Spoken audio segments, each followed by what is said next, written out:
The day I came back from the dead, my husband didn't cry. He didn't throw his arms around me.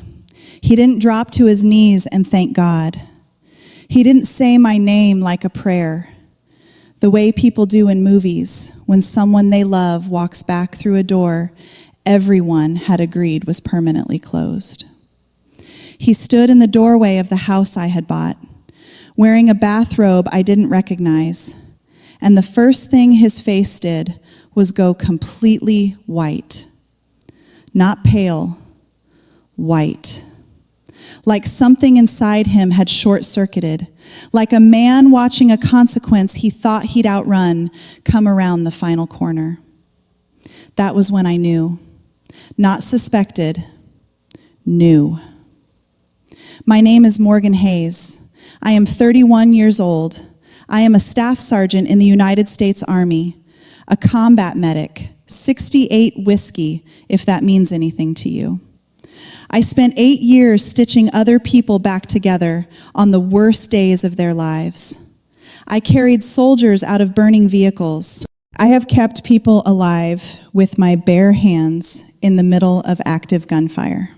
I did not expect to come home and find out that my husband and my sister had declared me dead and spent my $400,000 military life insurance payout before I'd had a chance to prove I was still breathing.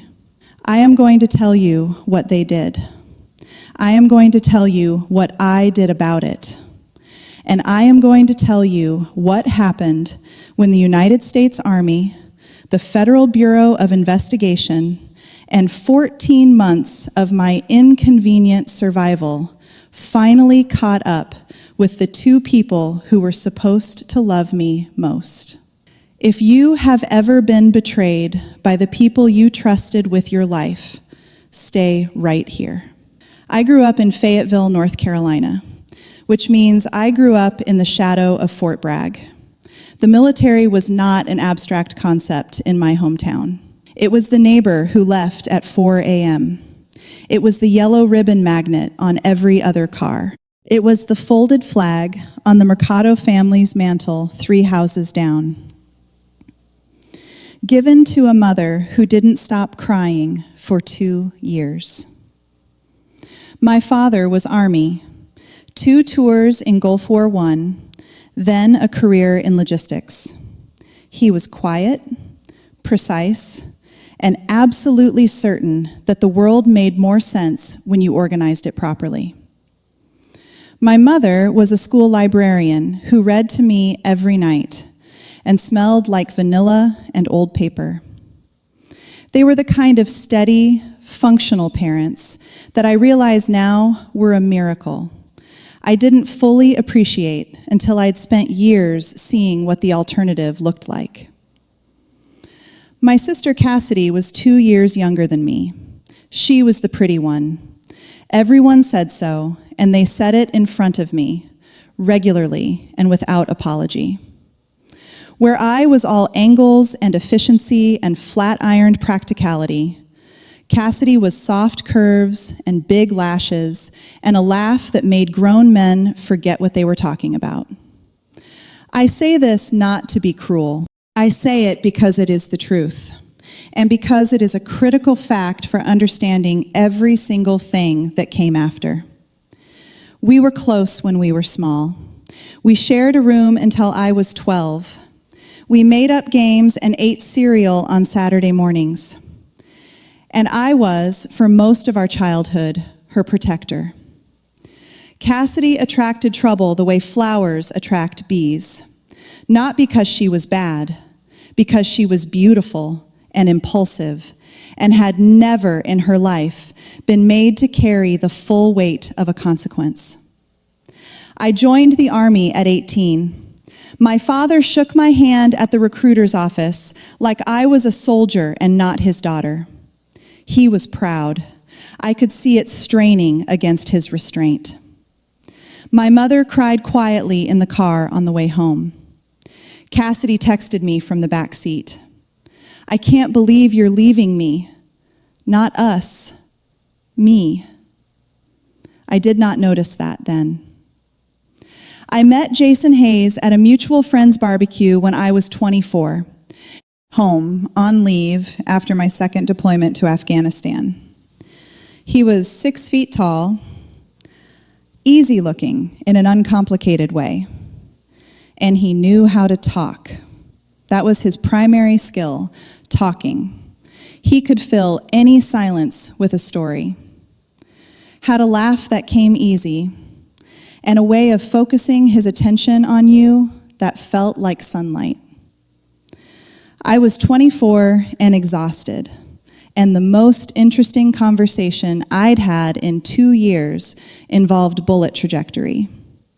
I fell for it completely. Jason was a civilian government IT contractor. He had a security clearance and a good salary, and absolutely zero experience with real pressure. He had never had to make a decision where the wrong answer meant someone died. His biggest professional crisis was a server going down on a Friday afternoon. I did not hold that against him. Most people live like that. I thought I loved him for the simplicity of it. We dated long distance for a year. I proposed, not him, because I knew if I waited for Jason to make a decisive move, we would be dating until we were 80. And we married in a small ceremony at my parents' house on a Tuesday in October. 20 people. Cassidy was my maid of honor.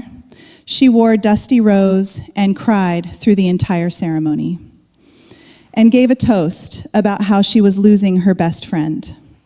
That is a red flag. I did not see it then. What I saw was that Jason was warm and comfortable and wonderfully, boringly safe. I bought us a house, 3 bedrooms, a decent yard, a kitchen with good morning light. And in the backyard, there was an oak tree. It was old enough to have seen things. The bark was thick and furrowed, and its roots had already cracked one corner of the back patio before we ever arrived. I loved it immediately. I stood under it the afternoon we first toured the house and thought, this is what roots look like. This is what it means to be somewhere long enough to matter. I wanted to be a person like that tree. I wanted to build something that couldn't be moved. I paid the down payment in cash from 3 deployments of hazard pay and combat zone tax exclusions. The house was in my name. I was proud of that. Something solid, something mine. That first night I spent alone in the house, Jason was traveling for work. I walked through each room and turned off the lights, one by one, until I reached the front door. I slid the deadbolt closed. It made a specific sound, solid, final, like a period at the end of a sentence. I stood there in the dark for a moment, just listening to it. I had not had a lock that was entirely mine in 8 years of deployments and shared barracks and base housing. That sound was mine. I did not take it for granted. The problems with Jason started quietly, the way most problems do. He would make plans and change them without telling me. He would promise to handle something and simply not handle it. Bills piled up on the counter, not for lack of money, but because he forgot. He was the kind of man who had always had someone else absorb the consequences of his carelessness. His mother first, then his university, then, apparently, me. I managed everything. The mortgage, the utility accounts, my deployment paperwork, our taxes, his car registration, his dental appointments. I was a staff sergeant running a household like a forward operating base, while also completing my re-up paperwork for a 3rd deployment. Cassidy visited often, too often. She and Jason had become close while I was deployed the second time. They texted constantly. When I came home, I would find references to conversations I hadn't been part of, shows they had watched together, inside jokes that predated my return. I said something once. Jason said I was paranoid. Cassidy said I was jealous. They both used exactly the same word, paranoid. I filed it away. I was a combat medic. I was trained to note symptoms and not dismiss them. But I loved him. I loved her. I told myself I was misreading things. I was not misreading anything. My third deployment was Syria, northern Syria, 2021, in support of a counter-ISIS operation. I was attached to a special forces unit as medical support. I cannot tell you more than that and mean it. Before I left, Jason and I had the conversation that every military family has eventually. The life insurance. The Service Members Group Life Insurance, SGLI, is automatic. Every active duty soldier is covered for $400,000. You name a beneficiary, you sign the paperwork, you try not to think too hard about what you are actually doing.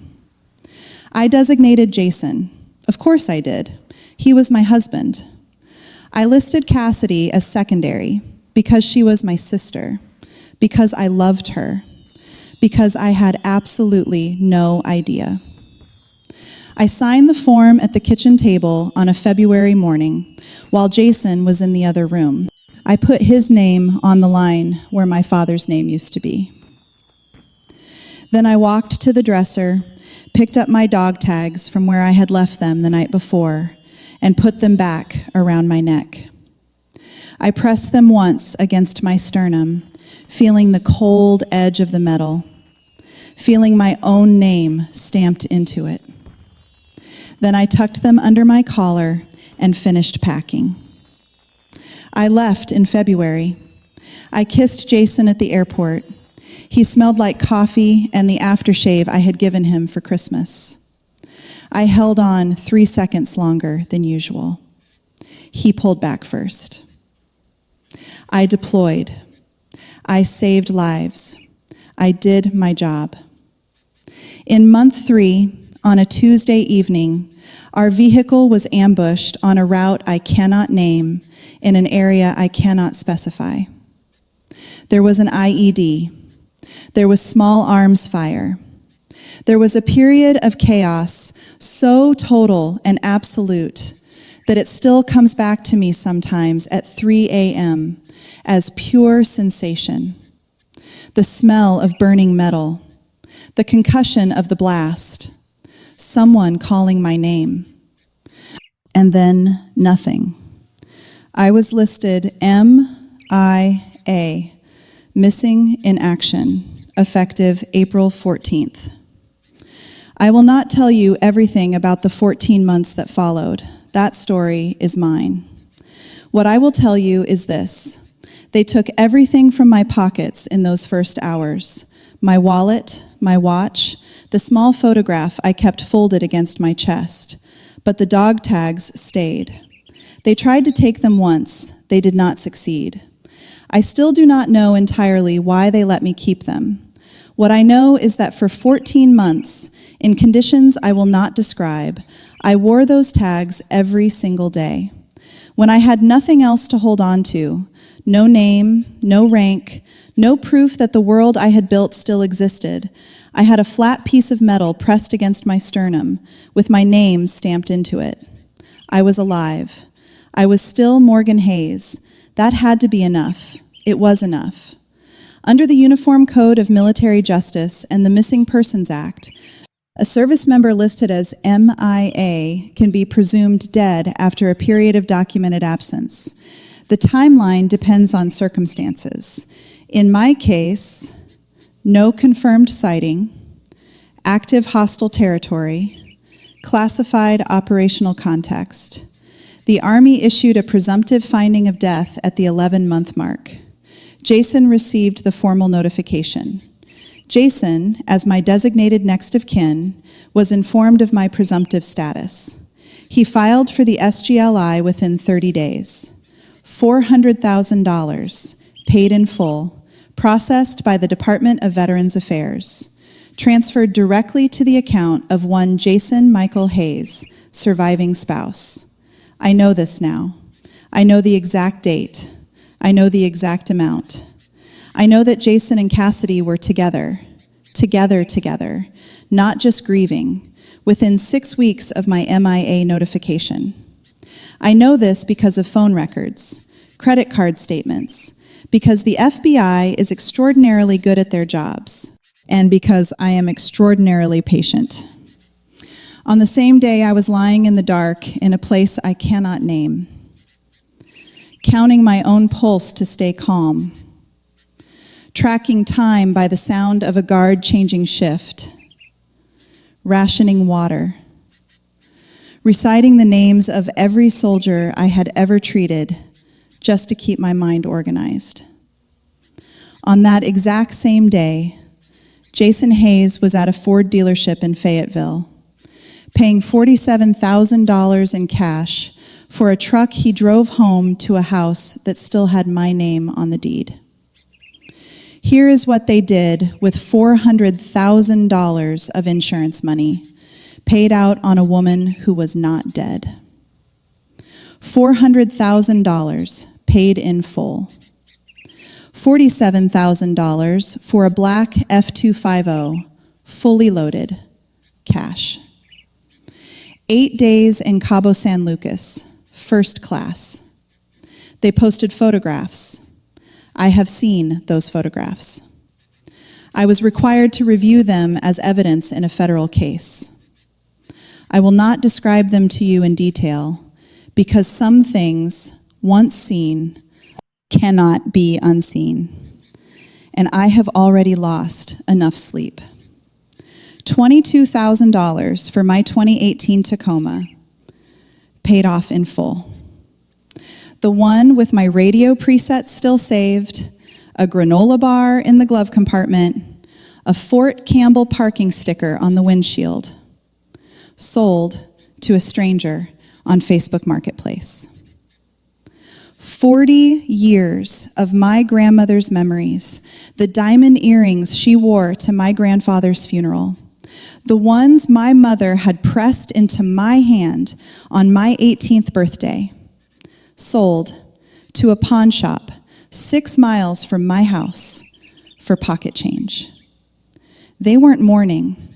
They were liquidating my entire existence. They redecorated my house, my floors, my walls, my kitchen, Cassidy's aesthetic everywhere, laid over everything I had chosen, like new wallpaper over old names. And she put a hammock in my oak tree. I discovered this first in a credit card receipt from an outdoor goods store, and then confirmed it in the background of a photo from the Facebook memorial page she had built in my honor. There was my oak tree, the one I had loved for its roots, the one I had stood under and thought about permanence, strung up now with someone else's hammock, swaying in someone else's yard. The tree that was supposed to outlast everything, being used as a prop. They put Cassidy's name on the utilities, on the streaming accounts, on the Amazon household, on everything they could reach, because a man cannot have a dead wife forever.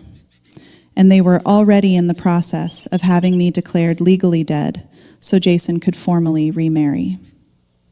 They were engaged by month 13. My mother knew. She had told herself it was appropriate given the circumstances. She had told herself Cassidy deserved happiness. She had told herself I was gone. Nobody told them I was coming back. Have you ever sacrificed years of your life for people who only loved what you could give them? Tell me in the comments. And if you believe respect should never come with a receipt, subscribe to the channel. I was recovered in June. I will not tell you the specifics, not the location, not the method, not the individuals involved. What I will tell you is that on a Wednesday morning, I was on a military transport to Landstuhl Regional Medical Center in Germany, and then to Walter Reed National Military Medical Center, and I was alive. The Army notified my next of kin. I was 3 weeks into recovery at Walter Reed when Chaplain Rodriguez came to see me.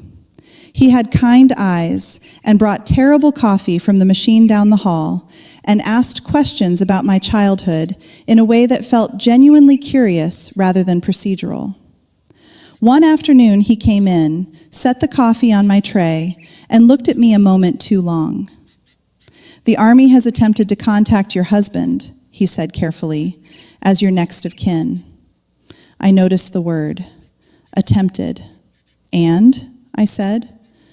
Chaplain Rodriguez has delivered terrible news many hundreds of times. He has learned not to soften things past the point of usefulness. He has not responded to 3 official attempts at contact. A notification team was sent to your home address on record. He paused. There was a woman at the residence who identified herself as Cassidy Hayes. The coffee went cold on my tray. I did not touch it. Cassidy Hayes, my sister, using my last name. Lying in that hospital bed at night, after the ward quieted down to its overnight rhythm of monitors and soft footsteps, I kept hearing the deadbolt in my head. The sound from the first night I had spent alone in my house. Solid, final, open, then closed. Open, then closed. I needed to hear it close again. Under my hospital gown, I was still wearing my dog tags. They had not let me take them off at Landstuhl, and I had not wanted to. I would reach up sometimes in the dark and press the metal flat against my sternum. One piece of stamped steel with my name on it. Proof that I had not been dissolved by 14 months of someone else's certainty about my absence. Proof that the house, the deed, the oak tree, the deadbolt, all of it was still waiting for the right person to come home. "I need a phone," I said. What I did with that call, I will not recount in detail. What I will tell you is that my Army-assigned JAG attorney received a call from me at 9:17 p.m. that same evening. I was in a hospital gown with an IV still in my arm. I was very, very calm. I have spent years in environments where panic costs lives. I did not panic. I planned. Over the following weeks at Walter Reed, while I was supposed to be resting and doing occupational therapy and eating meals off color-coded trays, I was also quietly and methodically building the most comprehensive case file of my life. My JAG attorney was Captain Diana Yee, 29 years old, 5 feet tall, possessed of the kind of organized fury that lives just beneath a very polished professional surface. When I explained my situation in full, she did not blink. She made a list. Then she called 3 federal agencies. Because here is the thing about service members' group life insurance fraud. It is not a civil matter. It is not a family dispute to be handled over a long, awkward dinner. It is a federal crime. False statement to a federal agency, mail fraud, wire fraud. When you collect military life insurance on a soldier who is not dead, you have committed a federal offense against the United States government. The FBI does not have a sense of humor about that. Special Agent Terrence Boyle was assigned to my case. 38 years old, former Marine. A calm, measured way of speaking that reminded me of my father. He came to Walter Reed on a Tuesday, shook my hand, and said, "We're going to need everything." I gave him everything. The SGLI claim Jason filed. Date stamped. Signed by Jason Michael Hayes. attesting that Morgan Renee Hayes was deceased. The $400,000 wire transfer to Jason's personal account, credit card records, the Cabo vacation, the truck purchase, the furniture stores, the pawn shop transactions involving my grandmother's earrings, a marriage license application, filed but not yet finalized, for Jason Michael Hayes and Cassidy Michelle Porter, with Jason's status listed as widower, and my Facebook page, which Cassidy had taken over. She had changed the profile picture to a photo of herself and Jason.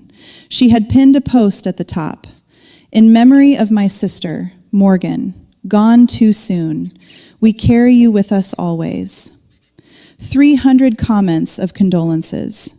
People I went to high school with, people from my unit, people who had brought casseroles to my house for my grieving husband and his consolation girlfriend. My best friend since Fort Sam Houston, SFC Torres, had cried at my memorial service. She told me this later, and it was the single piece of information that broke through my composure. Not the truck, not the jewelry, not the insurance fraud. The fact that someone had made Torres cry at a memorial for a woman who was alive. There had been a memorial service. I requested a copy of the program. Captain Yee obtained it. There was a photo of me in dress greens. There was a folded flag they had given Jason. There was a poem Cassidy had chosen. I do not remember the poem. I remember looking at my own memorial program and feeling something I did not have a word for. Not grief, not anger. Something colder and more precise than either. I had 90 days of recovery leave. I spent 89 of them building the case, staying with Torres in Virginia, and making zero contact with Jason, Cassidy, or my mother. I was a ghost. They thought I was dead. I let them keep thinking it.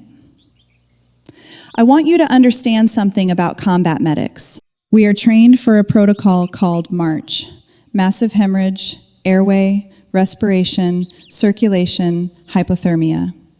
When you arrive at a casualty, you do not panic. You do not improvise. You work the protocol, step by step, in order, without deviation, because deviation kills people. I applied March to what came next. Stop the bleeding first, legal protection. Captain Yee filed the motion to have my presumptive death declaration formally voided and ensured my name was restored to all legal records and property documents. The house was still in my name. Jason had not had time to formally transfer it because you cannot transfer the legal property of a living person without their signature, and I had not signed anything. Secure the airway. The FBI building their case without my interference. Agent Boyle needed 60 days of clean documentation, 60 days of Jason and Cassidy behaving normally, spending money they didn't know was being tracked, making statements on social media they didn't know were being archived. I stayed out of it completely. Not a single phone call, not a single post. Ensure respiration, my own mental health. I had a therapist at Walter Reed named Dr. Park who did not let me skip sessions and who said the same thing every week. You are allowed to feel this. I felt it. In the nights, in the dark. I cried exactly 3 times, each time alone. Then I went back to work. Circulation, the money. Jason had spent approximately $180,000 of the $400. $220,000 remained in accounts the FBI was watching. My job was not to worry about the money. My job was to trust the process. Hypothermia prevention, my support system. Torres, Captain Yee, Agent Boyle, Chaplain Rodriguez, who sent me texts that were aggressively Christian but somehow still comforting. These were the people keeping me functional. I let them. On day 89, Agent Boyle called. "We're ready," he said. "So am I said. I wore my Army combat uniform. I had spent 14 months trying to survive, and I had earned every patch on those sleeves. When I walked back into my house, I was going to walk in as exactly who I was. Torres drove. She didn't talk. She knew me well enough to understand I didn't need words. She played Johnny Cash the entire 3 hours from Virginia, which was exactly right. We parked 2 blocks from the house at 6:45 a.m. on a Thursday in October, almost exactly 7 years to the month since I married Jason Hayes in my parents' backyard. 2 black FBI vehicles were already in position. Agent Boyle waved from the first. Captain Yee was in the second, laptop open, expression professional and absolute. They had warrants. They had everything they needed. All they needed was me. I got out of the car. I stood on the sidewalk and looked down the street at the house I had bought with 3 deployments of my life. The oak tree in the backyard was visible above the roofline. It was October, and the leaves had gone deep amber and gold, the way old things go beautiful before they let go. Above the lower branches, I could see the edge of Cassidy's hammock still strung between the limbs. I looked at it for exactly 1 second. Then I started walking. I knocked on the door of my own house at 7:03 a.m. I heard movement inside, the shuffle of feet, a baby's low, sleepy sound, the creak of the 3rd step. It had always creaked. I knew this house. And then the deadbolt sliding back. Not my deadbolt, his. Cassidy opened the door. My sister, 29 years old, in a bathrobe, in my house. Her hair was in a messy braid, and she had that soft, unguarded look people have in the first seconds after waking, before their face remembers who it needs to be. She looked at me. She did not scream. She did not speak. She just stopped. Like a clock, someone had reached in and grabbed by the hands. Her face moved through approximately 7 different expressions in 4 seconds, and settled on something I can only describe as the expression of a person watching the entire floor give way beneath them. "Hi, Cassidy," I said. Behind her, from the kitchen, Jason's voice. "Cass? Who's at the door?" She couldn't answer. Her mouth was open. Nothing came out. I stepped past her, into the house, into my house. The smell was wrong. Her candles, her shampoo, her version of my life laid over my walls like new wallpaper. Different curtains, different dishes on the counter. But the floor was the same floor. The light through the kitchen window was the same light. The creak of the 3rd step was the same creak. Some things cannot be redecorated out of a house. Jason was in the kitchen, holding a coffee mug I didn't recognize, already turning toward the hallway with the mild expression of a man about to ask about breakfast plans. He saw me. The coffee mug hit the floor. It bounced, fixed ceramic, and coffee spread across the tile in a slow, dark arc. Neither of us looked at it. We were looking at each other. My husband, who had collected my death payout and bought a truck and taken my sister to Cabo and stood at my memorial service and, I would discover later, actually wept. And I do not know what to do with that information. And perhaps I never will. "Hi, Jason," I said. He made a sound, not a word, a sound. Then something shifted in him. I watched it happen in real time. The shock receded just enough for something else to move into the space it left. The survival instinct. That animal reflex that kicks in when cornered, that reaches for words the way a drowning man reaches for anything that floats. His shoulders went back. His chin came up. The color returned to his face. Not as relief, but as something harder and more desperate. Calculation. Morgan.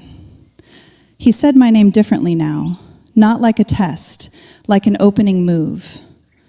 Morgan, listen, just let me explain this. What happened, you have to understand.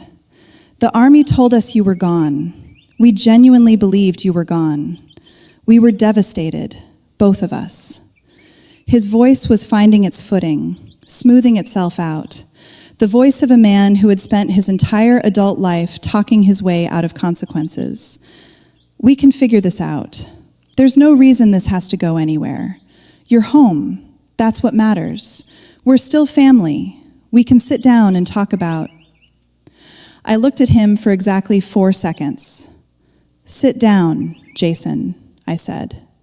He sat down. Just like that. The voice failed and the body obeyed. He sat down at my kitchen table, in my chair, the one by the window, my chair, the one I had eaten breakfast in for 3 years. And he looked small. Not the big, easy-laughing man I had married, just small, pale, and caught in the only way that ever really counts, in fact. Cassidy came into the kitchen. She was holding the baby against her shoulder, a small person with Jason's dark hair and no particular understanding of any of this disaster. I looked at this child and felt grief, not for myself, but for them, for what they were going to grow up knowing about their parents. Before I placed the first document on the table, I did one thing. I reached into the collar of my uniform and lifted the chain from my neck. My dog tags, the ones they had not been able to take from me in 14 months in the dark. I held them in my palm for one moment, the metal warm now, carrying my body heat, carrying my name. And then I set them on the kitchen counter, deliberately. The sound they made against the tile was small and exact and final. Metal on the surface of a kitchen, in a house, in a life that was mine. Jason stared at them. He knew exactly what they were. He had put his name on a federal form to collect money based on the assumption that those tags were all that remained of me. He had been wrong. The tags were here. I was here. The form was wrong. I am going to say this once, I said, and then I am going to open that front door. I laid 3 documents on the table. This, I said, tapping the first, is a certified copy of my official reinstatement as a living person by the United States Army and the Department of Defense, effective the date of my recovery. My legal presumptive death declaration has been formally voided. In the eyes of every law in this country, I have been alive this entire time. Jason's breathing was audible. This, I said, tapping the second, is a federal warrant for your arrest, Jason, and yours, Cassidy. Violation of federal law, false statement to a federal agency, mail fraud, wire fraud. In plain language, you filed a false claim on my federal life insurance policy and collected $400,000 that belongs to me and to the United States government. Cassidy started to cry. It was the cry I had watched her deploy my entire childhood. The big, beautiful, reliable cry. The one that had always opened every door she ever needed opened. I watched it the way you watch weather, informative, not actionable. Cassidy, I said quietly, that's not going to work today. She cried harder. The baby cried. Jason had gone still. He looked like a man waiting for a bullet that has already been fired. And this, I said, placing the third document, is the deed to this house, still in my name, only my name. because you cannot transfer the legal property of a living person without their signature. And I was living. I walked to the front door. I opened it. Agent Boyle and 2 other federal agents were already on the porch. Behind them, a pair of local police officers stood in the driveway. Captain Yee was coming up the front walk, laptop under her arm, expression as level as a surgical table. I stood aside. "Jason Michael Hayes," Agent Boyle said, stepping into the kitchen. His voice had the same temperature it always did, even, measured. "Cassidy Michelle Porter, you are under arrest for federal wire fraud and filing a false claim against a government insurance program. You have the right to remain silent." Cassidy's cry became a wail. The full performance. The same escalation I had watched 100 times in 100 different contexts. The same cry that had shaped my entire childhood, that had gotten her everything she had ever decided she needed. Agent Boyle had, I suspect, been wailed at by more sophisticated criminals than my sister. Jason did not fight. He stood up from my chair at my kitchen table and held out his hands.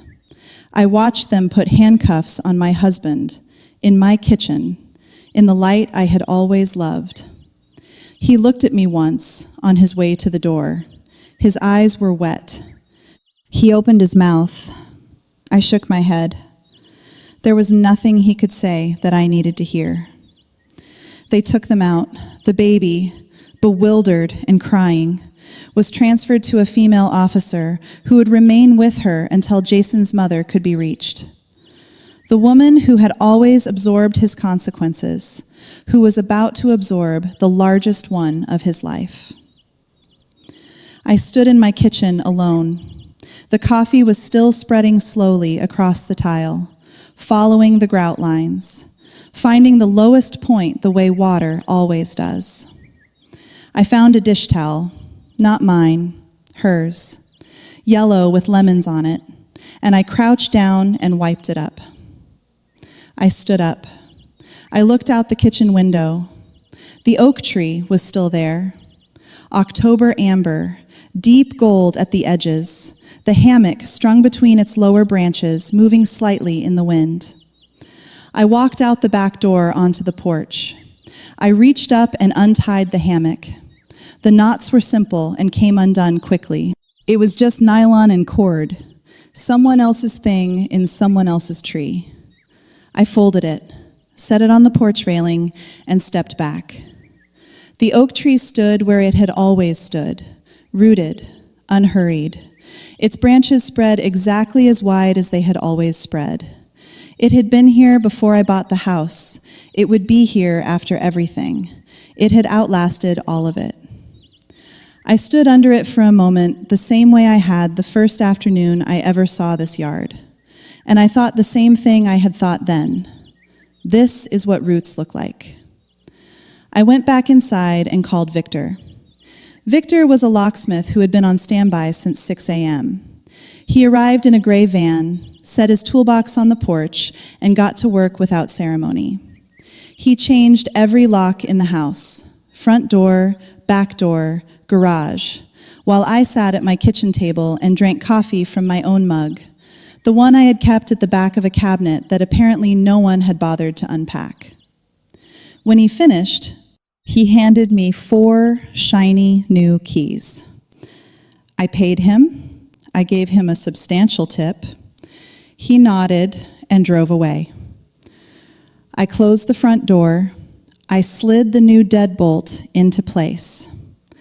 The click was identical to the one I remembered from the first night I spent in this house alone. 7 years ago. Solid. Final.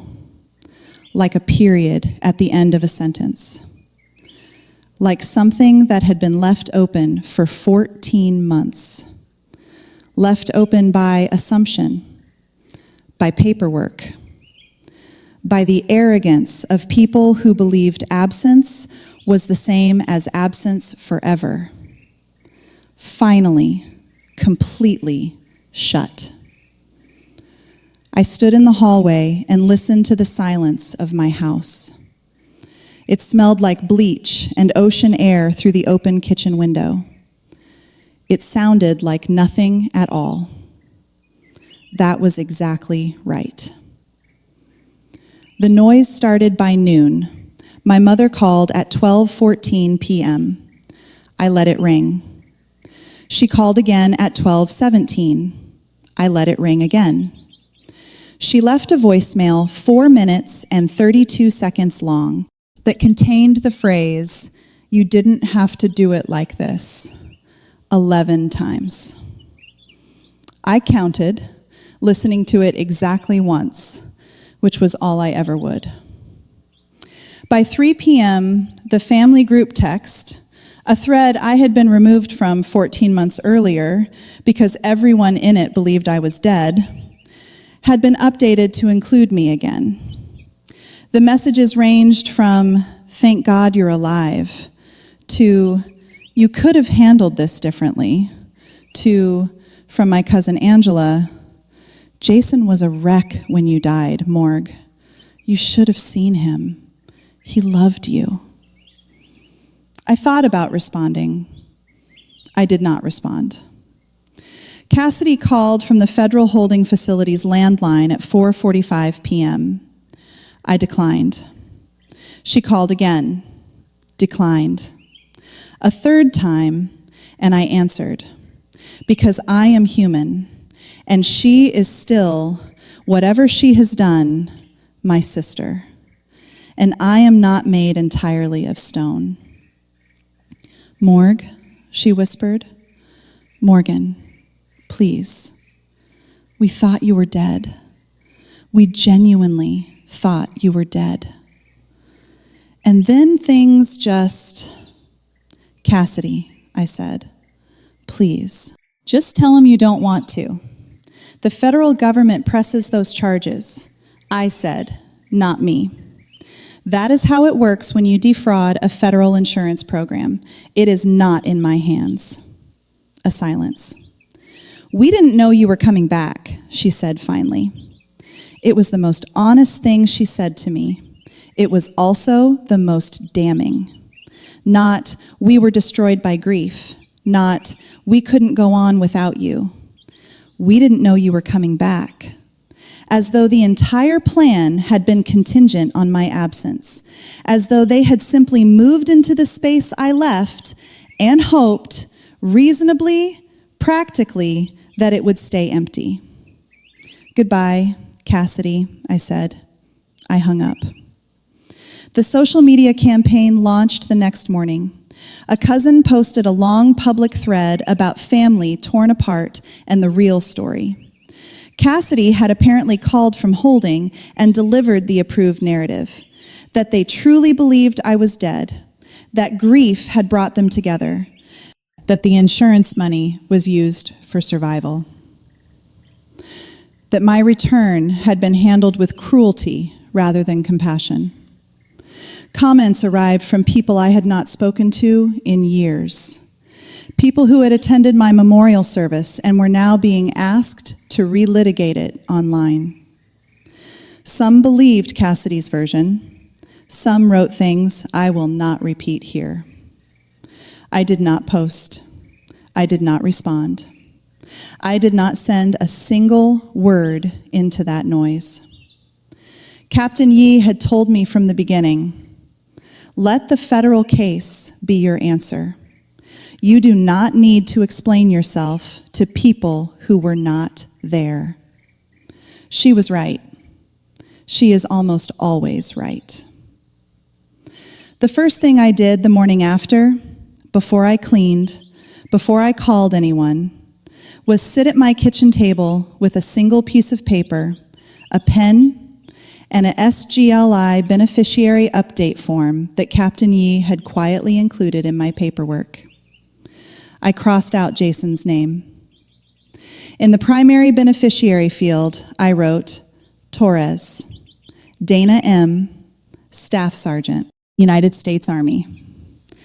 My oldest friend, the The woman who had driven 3 hours and played Johnny Cash and asked no questions, and stood 2 blocks away in a gray October morning while I walked back into my own life.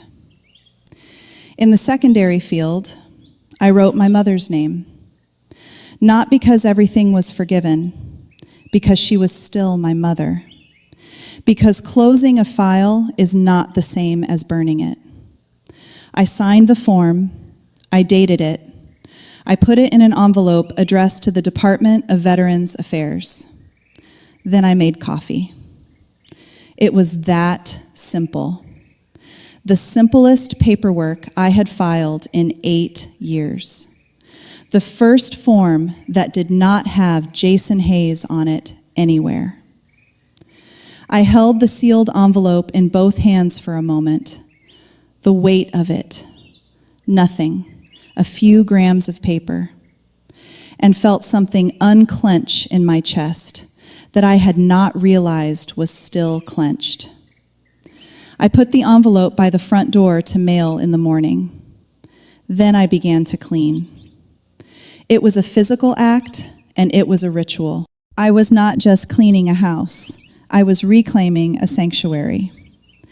I gathered every dish towel she had bought, every candle, every decorative item that was not mine, and packed them in 2 boxes that I set in the garage without anger and without ceremony. They were simply not mine. They could go. I got on my hands and knees and scrubbed the muddy footprints off the hardwood floor until the wood shone the way it had shone when I first moved in. I washed every glass, every plate, every surface Jason or Cassidy had touched in water as hot as I could stand. I opened every window and let the cold October air move through the rooms, carrying out the last traces of someone else's occupancy. It took me until 2 a.m. when it was done.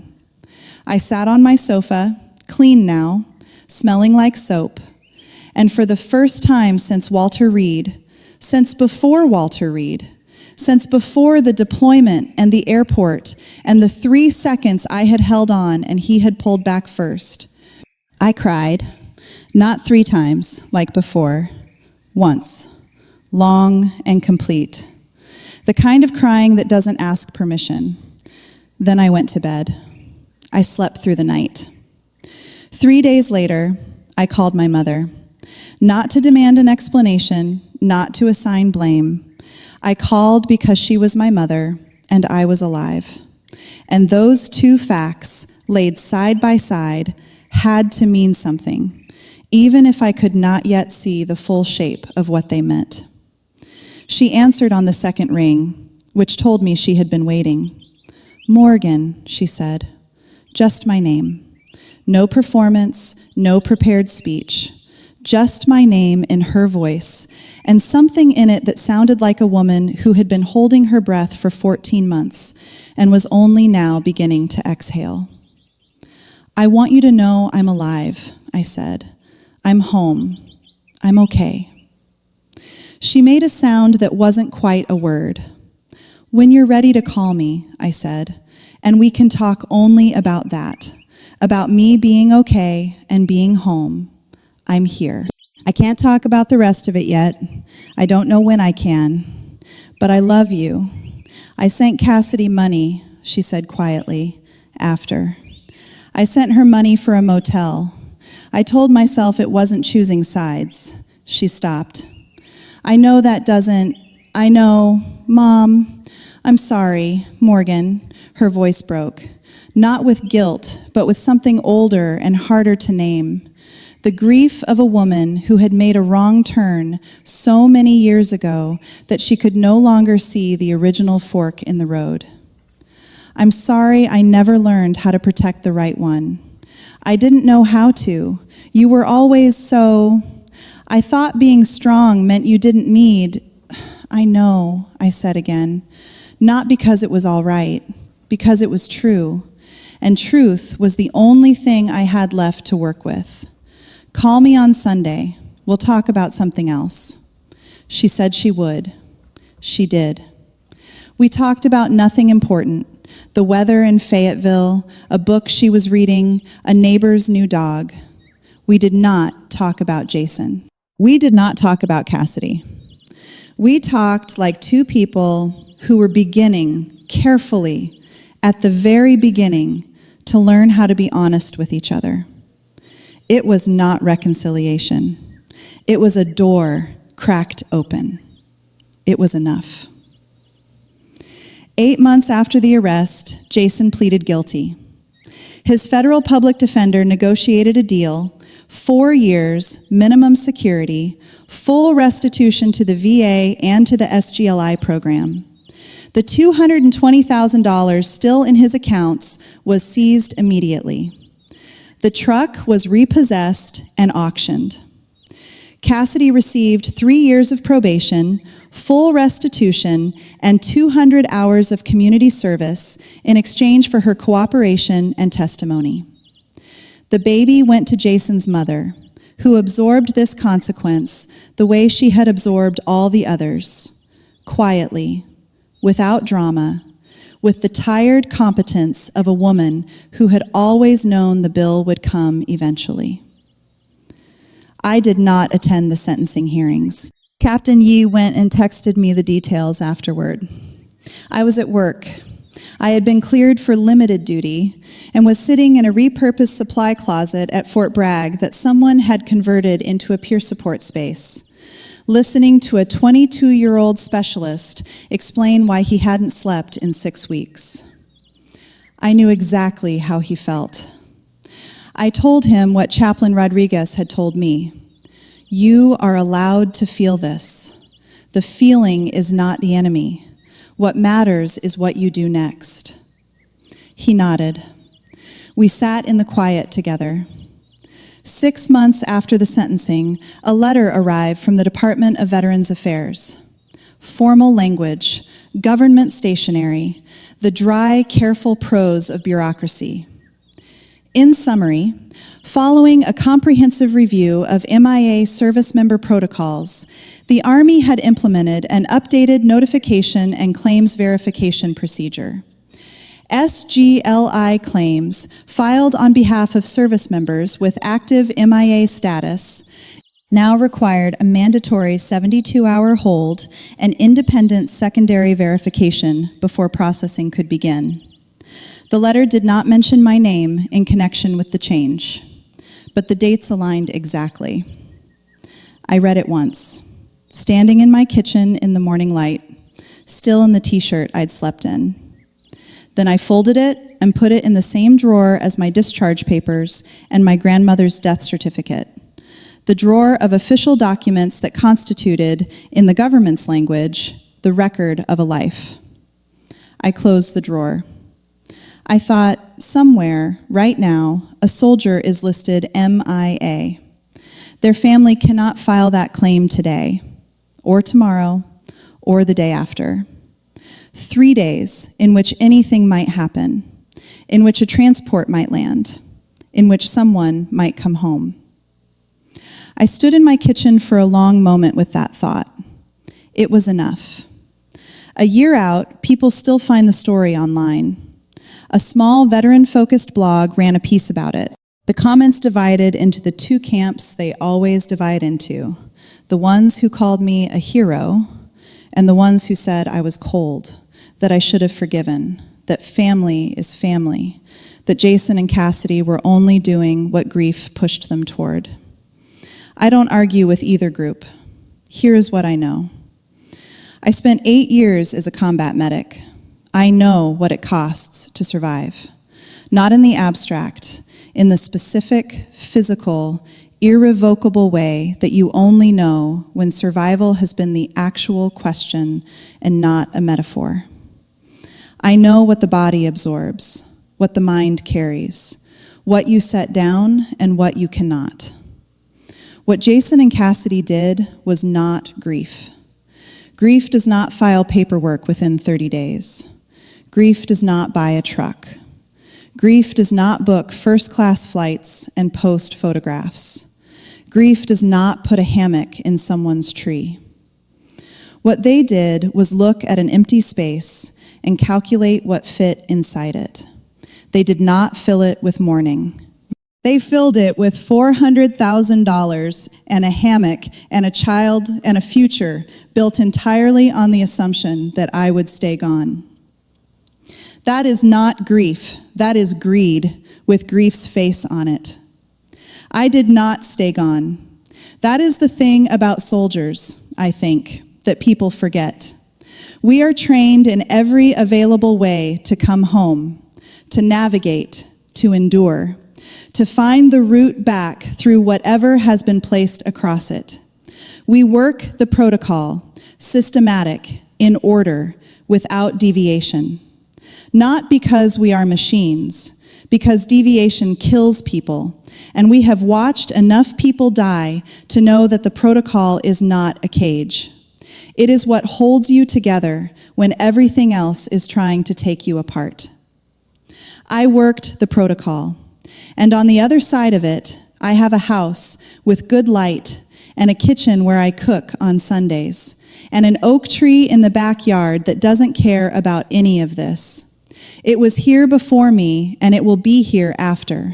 Putting down roots, going amber in October, outlasting everything. I have a therapist I see every Wednesday. I have Torres, who comes down once a month and sits on the back porch and drinks bad coffee and doesn't need me to explain anything. I have a SGLI form with her name on it, signed and dated and filed, which is the truest thing I know how to say in the language of official documents. This is the person I would trust with the last thing I have. I have a front door with a new deadbolt on it. The key is mine. The sound it makes, solid, final, like a period at the end of a sentence, is mine. No one else has a copy. I used to think survival was the goal. Get through the deployment, get through the MIA, get through the recovery, get through the reckoning, just survive. But survival is not the end. Survival is just the door. What matters is what you build once you are standing on the other side of it, in the quiet, in the light, with your own name still around your neck. I am building something solid, something that cannot be claimed by people who stood in an empty space and decided to move in. Something with new locks and the smell of coffee and the sound of an oak tree in the wind. And the knowledge, the deep, unshakable, 14 months in the dark knowledge that I was always coming back. Real love is what stays. Real love stands at the door and pulls you in. Real love does not, under any circumstances, file paperwork on your absence. If you have ever had to come home to a life someone decided was available, if you have ever had to prove, against all the paperwork to the contrary, that you are still here, you know exactly what I mean. If this story meant something to you, share it with someone who may need this reminder today.